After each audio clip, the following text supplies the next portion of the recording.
Good morning, church. How are you all? Yeah, you're Doing fine. well. Yeah. It's good to see you all. It's good to be back here this morning. As we gather here in this morning, let's all thank God for the wonderful technology that He has blessed us with.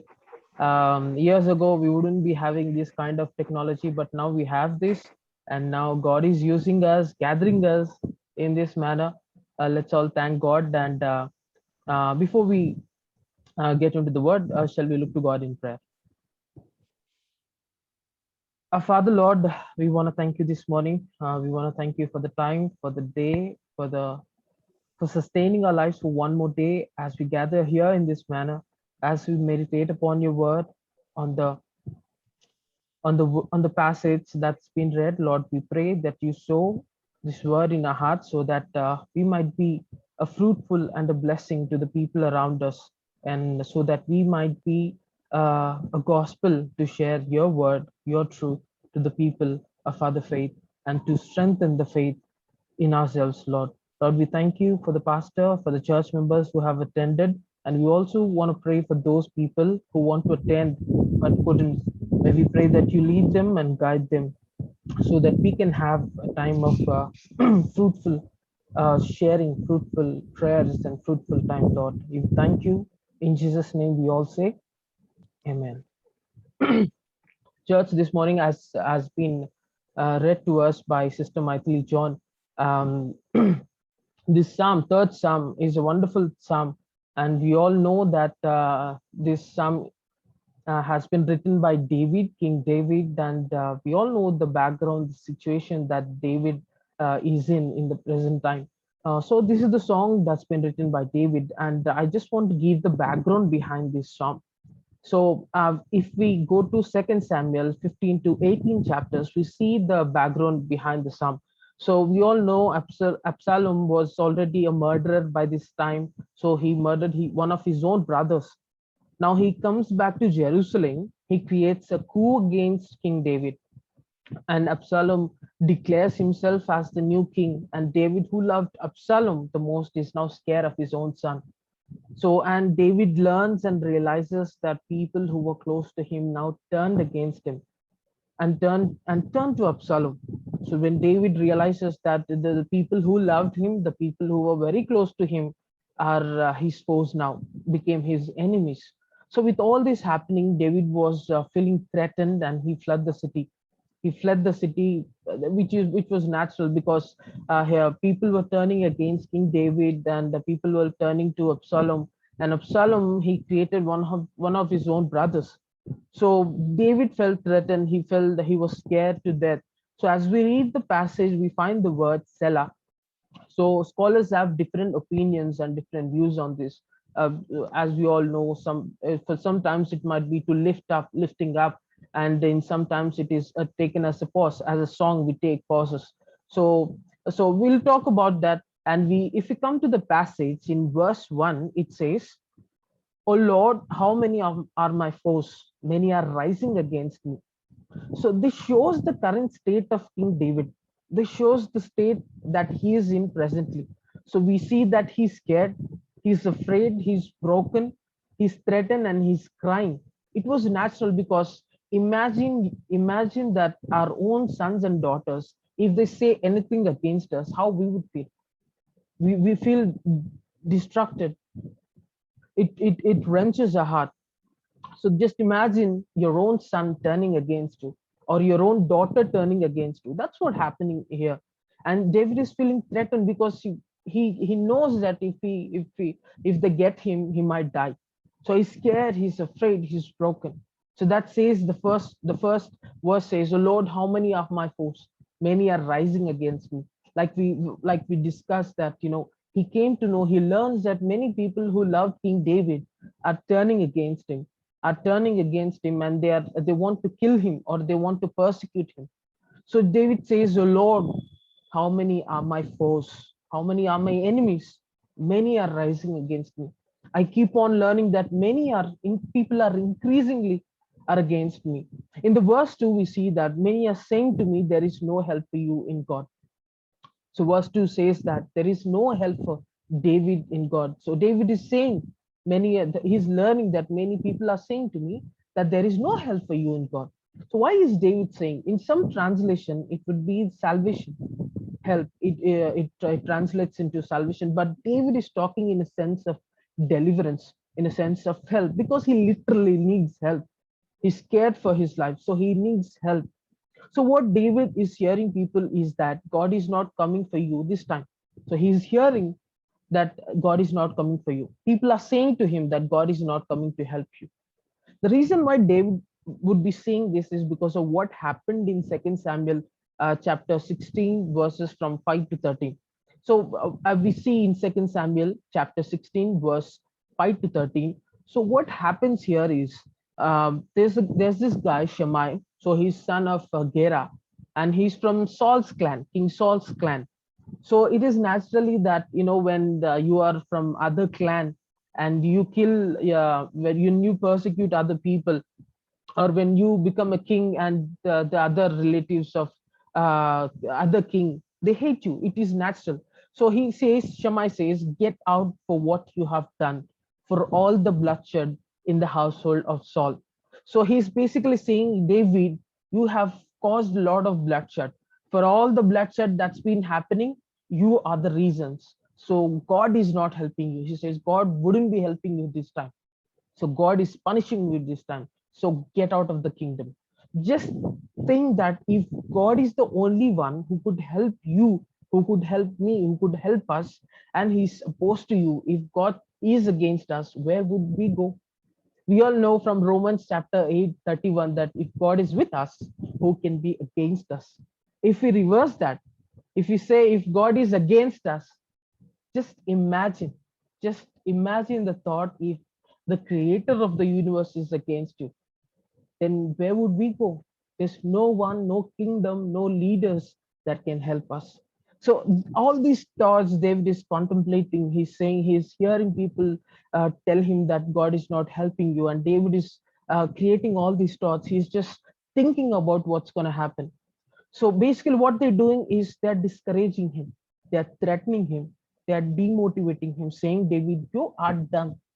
You are done, king. It is time for you to flee the country. So they're saying, David, you are done. You have to go now. You have to run for your life.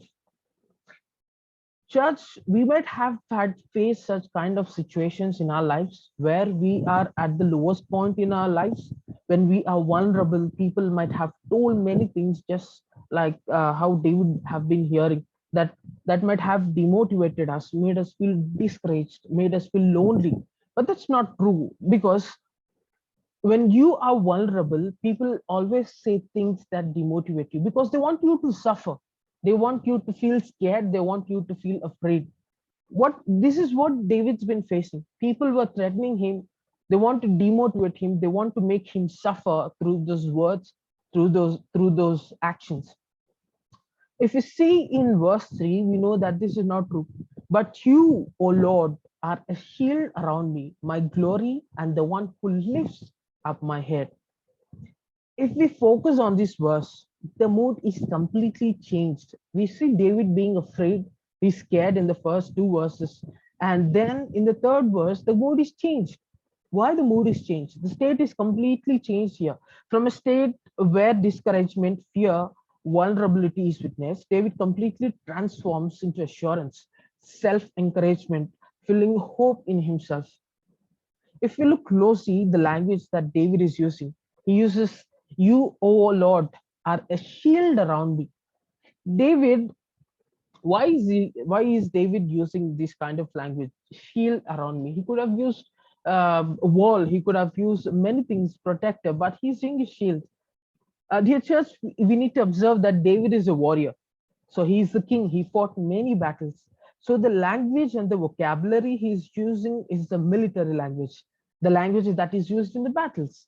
So if we apply that to ourselves, so I'm a computer student, so I use words that are, I've learned, compatibility, networking, hacking. These are the vocabularies I might use. But for people who are in bank, who are bank employees, they use different kind of vocabulary. So when initial stages, when I didn't know about banks, how they work, and I didn't know anything about money, the denominations and all.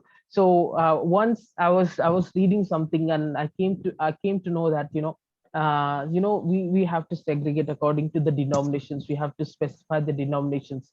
So I thought, why are there denominations in the banks? So they belong to the church. They belong to the Christianities. We have so many denominations. So I was confused because I didn't know the language before.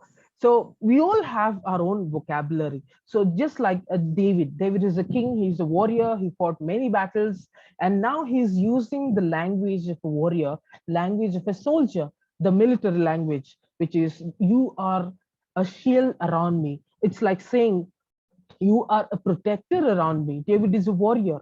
So shield is something that is used in the military vocabulary. And next, if you see, my glory conveys that you are the only one. The God is the only one who vindicates, who provides justice. God is reasonable. God is sensible. He knows what's best for us. He knows what's best right for us. And the one who lifts up my head, if we continue, we know that when battles are lost, when we lose something, or when we are ashamed of something, we bow our heads. That's natural. If something happens against us, if we do something wrong, or if we lose some battle, we bow down our heads.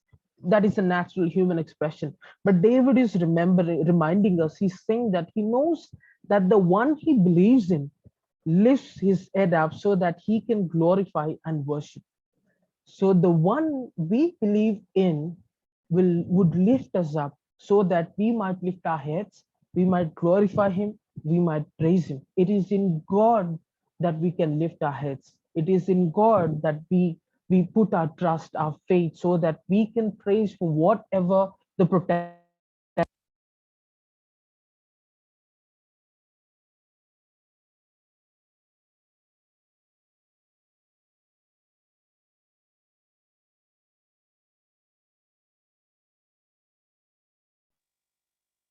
No, Pastor, we can't hear you.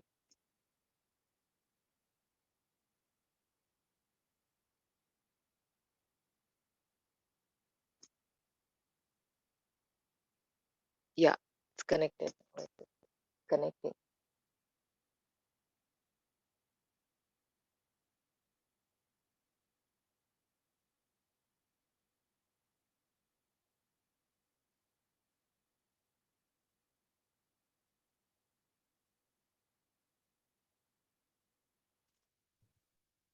Hello? Yeah?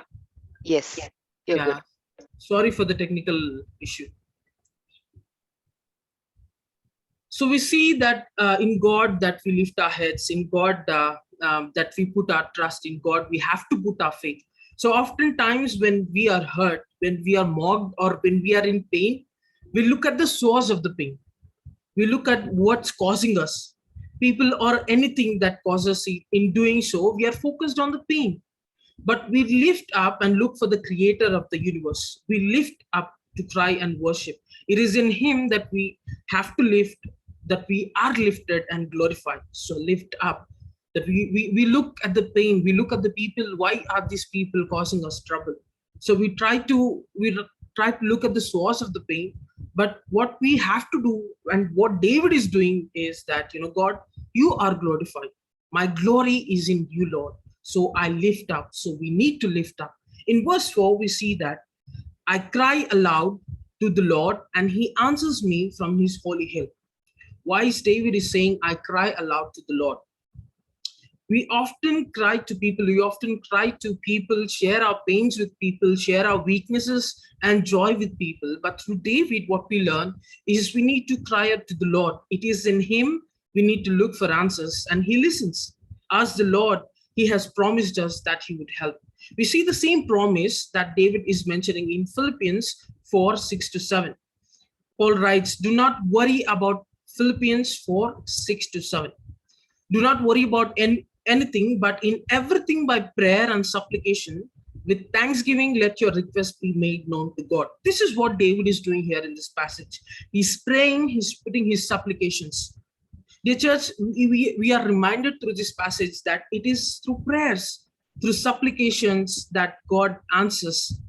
God listens and he answers. And the peace of God, which he surpasses all understanding, will guard your hearts and your minds in Christ Jesus. It is conditioned crying out to the Lord. Ask, seek, and find. So what Paul is reminding here, what David is reminding here, that God knows what we want. God knows what we are going through. God knows our situation. God knows about your situation more than we do. So when we pray, when we ask, God listens and he would deliver us. He would deliver us. He would help us in times of troubles and uncertain times. So instead of crying to people, so instead of complaining, instead of discouraged, demotivated, feeling hopeless, cry out to the Lord. David says, cry out to the Lord. So instead of being anxious, worrying, know that God is listening. We just have to cry out to him. So he answers from his hill. Holy hill here refers to Mount Zion from Psalm 18:3-6. Psalm 18:3-6, where Saul was attempting to kill David and God delivered David. God still delivers his people from threatening situations. David's answered prayer can encourage every Christian to pray instead of tremble when adversity strikes. That's what my title is. Trust in times of adversities. Trust in times of adversities. And in verse 5, it says, I lie down and sleep. I wake up again, for the Lord sustains me. Here we see the assurance and the confidence David's been given. God is the sustainer of David, and he's the sustainer of our life. And he's also the one who sustains us through our difficult times, through our uncertain situations, from hopelessness and from the things we can't even imagine. We could see the confidence of David as he expresses in verse 6. So he says in verse 6, I'm not afraid of tens of thousands of people who have set themselves against me all around. In verse 6, through this verse, what David is saying is, we see determination of David to not give up. So we see the situation, he's afraid, he's anxious, he's scared, but David is not giving into the fear. He had all the reasons, he is having all the reasons to give into fear, but he doesn't want to. Dear church, I know it is hard, but never give into fear. Never give into fear, because it might be able to hurt us. It might not be able to hurt us physically, but it affects us mentally more than it does physically. So no matter how physically are we strong, no matter how physically are we good, if we are fit, if we are not mentally strong, if we give into fear, we are lost. It affects us internally. So because David is a warrior, as a warrior, understands that fear is as formidable as his enemy. So David as warrior, we know that he carries sword. You might have had a sword, a shield, an armor. But if a soldier is afraid to fight battles, he's lost. If he's afraid that he would die, he's lost. So giving into fear is inviting enemy into our hearts. Fear is not something that we need to have. Fear is not something that we need to move away into. So what we are basically doing is, instead of being in the presence of the Lord, we are giving into fear. Do not fear, because God is with us. David is reminding that. And David says, I'm not afraid even though I am tempted. So he has all the reasons to be tempted. He has fear, he's scared. But instead of giving into those emotions, he's thinking and he's remembering that, in God, I have my deliverance. In God, David is having his deliverance. So in verse 7, we see that, rise up, O Lord, deliver me, O my God, for you strike all my enemies. On the cheek, you break the teeth of the wicked. So David started with fear. We see in the verses 1-2, he started with fear, anxiety, and then he showed his confidence in verses 4-5. And now he's declaring the power of the Lord. So he's just transforming his emotions. He's transforming his mood. He was in fear. He was anxiety. He had all the reasons to be. And he's starting with the confidence. He's confident that God would deliver me. And now he's declaring the power of the Lord. So he's recalling, perhaps he's recalling how God struck his enemies in the past. Perhaps he's recalling how God saved him from a bear, a lion, from Goliath when he was young. We all know the David and Goliath story. From Saul's hands and from Ammonites and from many people. He had delivered him. He has protected him. So he's sure that he's safe in the hands of the Lord and what God will do to his enemies. As believers, we might not be surrounded by such situations by an army or a military force. There's no Pakistan force that is coming to us now. But we are surrounded by tough times. We are surrounded by this pandemic. We are surrounded by this fear that's been put to us through media, through social platforms, or through many other sources. We are surrounded by afflictions. We are surrounded by depressions. We are surrounded by hate, temptations, fear, many emotions. We are surrounded by many things that might influence us, that might make us afraid. But we need to understand that we are conquerors through him who loved us. And I'm quoting it from the Paul's assurance in Romans chapter 8, 37 through 39. 37, chapter Romans, chapter 8, verses from 37 through 39. We are conquerors through him who loved us. No, in all these things, we are more than conquerors through him who loved us. For I am convinced that neither death, nor life, nor angels, nor rulers, nor things to come, nor powers, nor height, depth, anything else in all creation will be able to separate us from the love of God in Christ Jesus our Lord. Romans 8, 37 through 39. So Paul here is reflecting about what that's been told by David in Psalm 3. So we see the God's assurance. So we might be surrounded by so many things that might hurt us, that might make us feel bad or afraid. But through Romans 8, 37 through 39, and through David, we are reminded that the love of God is always with us. We need to put our trust in him. And in verse 8, it says, deliverance belongs to the Lord. May your blessing be on your people. Again, some translations translate it to salvation, but here David is talking about deliverance, as in help belongs to the Lord. Deliverance belongs to the Lord. May your blessing be on your people. So why is David reminding us that deliverance belongs to the Lord? Oftentimes we are taken away by the emotions we experience. It is natural because as humans we have a lot of emotions. We go through a lot of tough times. Even David is experiencing the same situation here. But instead of giving in his emotion of fear, instead of taken away by those emotions, he's being thoughtful.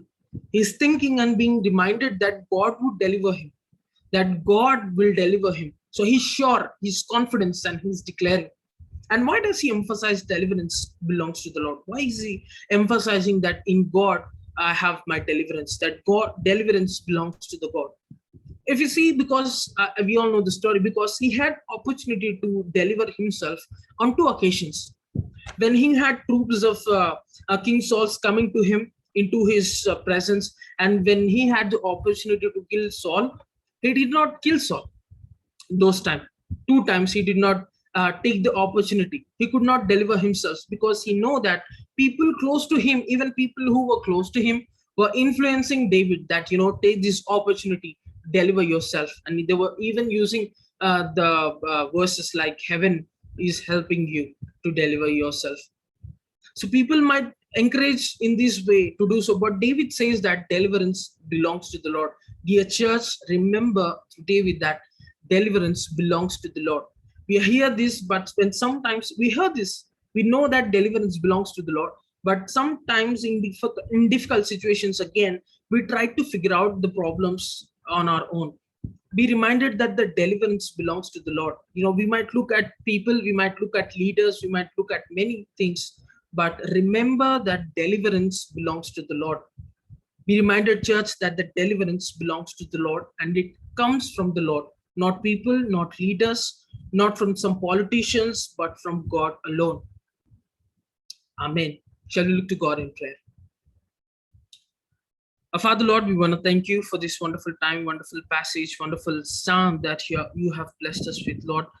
Lord, through the life of David, through the psalm of David, Lord, he was afraid, he was scared, he was fleeing the country for his own life, but he also is confident that you delivered him, that he shows his confidence. He believes in you, Lord. He believes and he knows that deliverance belongs to you, that you are the only one who can deliver us from our situations, in times of pandemic, in times of our uncertain times, in times of where we could not even fathom what's going to happen in our lives, Lord. Lord, David is confident, Lord. David is declaring, Lord. Thank you for the life of David. Thank you for this passage, this psalm. And we pray that this passage be sown into our hearts so that we might be fruitful. We might be reminded that, God, deliverance belongs to the God. That during our times of adversities, that it is in you that we need to put our trust. It is in you that we need to put our faith. Thank you for the word, Lord. As we move on with the other programs, Lord, we pray that you would lead them, that into your glory may these programs run, Lord. Thank you for the life of David. Thank you for this psalm. And thank you for reminding us of the things that you have blessed us with, that you have blessed us with, you have assured us with, Lord. With thanksgiving, in Jesus' name I say, amen. Thank you, Pastor Gladson, for the beautiful message.